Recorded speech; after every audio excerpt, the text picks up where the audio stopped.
Okay, folks, welcome back. We are diving right into this whole U.S. tariff thing with Canada and Mexico. There's Yeah. a lot to unpack, right? So, just this weekend, Yeah.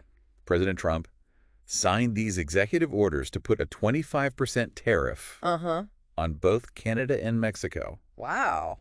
And these tariffs were supposed to start Tuesday, Right. but as of today, February 3rd, things are looking a little different. Yeah. We're getting all this info from a breaking news report from the Canadian press today. Interesting. So what do we know so far? Well, it's definitely been a whirlwind. Uh-huh. And I think what's really interesting is the report itself doesn't actually say why Oh, the tariffs were planned. that's wild. Like, there's no specific reason given. Yeah, that's what I thought was so fascinating about this whole thing. Yeah. Like, what is the motivation here? 25% is a big Yeah. deal. It would have had a huge impact on all three countries. Absolutely. What are your thoughts on that? Like, why wouldn't they say why? Well, it's unusual for Yeah. sure. It makes you think Right. maybe they're trying to, like, pressure Yeah. Canada and Mexico without, like, Right. showing all their cards right away, Mm. It's also interesting because Mexico already made a deal with the U.S. Today? earlier today, yeah, Wow. before Canada. Before Canada. Yeah, so that might give us some clues. I think that's super key. Yeah, It really does make you wonder if Mexico saw this coming right. and, got ahead of it. Exactly. It makes you think about, where things stand between the U.S. and Canada now, Absolutely. right? Yeah, The fact that Mexico got a deal first, it's definitely... is it a bad sign for Canada? Well, it's possible. Yeah. But there is another twist to this whole thing. Okay. So Trudeau actually spoke with Trump this afternoon Oh, wow. directly, Mm-hmm. and they've agreed to pause the tariffs for at least 30 days.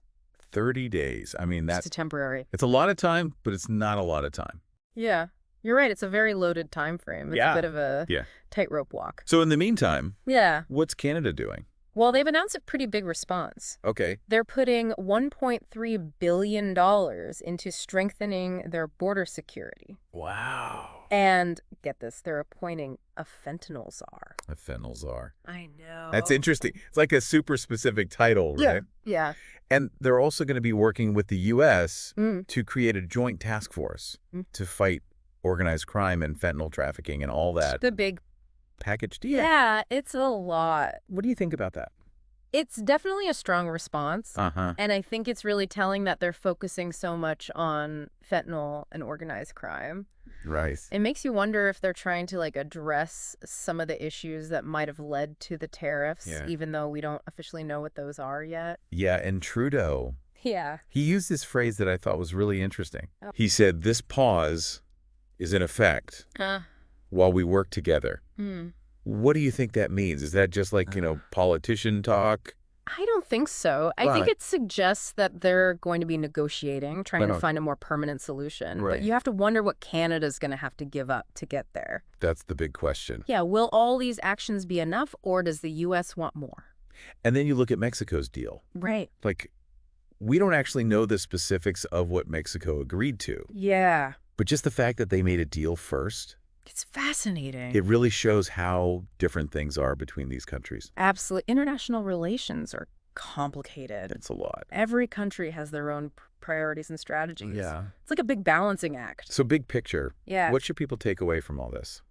I think the main thing is that the tariffs are on hold for now.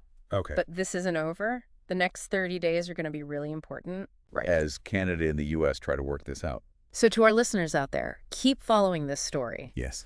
And while you're at it, think about this. With all the focus on fentanyl and organized crime, Uh-huh. what does that say about what the U.S. actually wants from Canada? Is this about trade? Is it about security?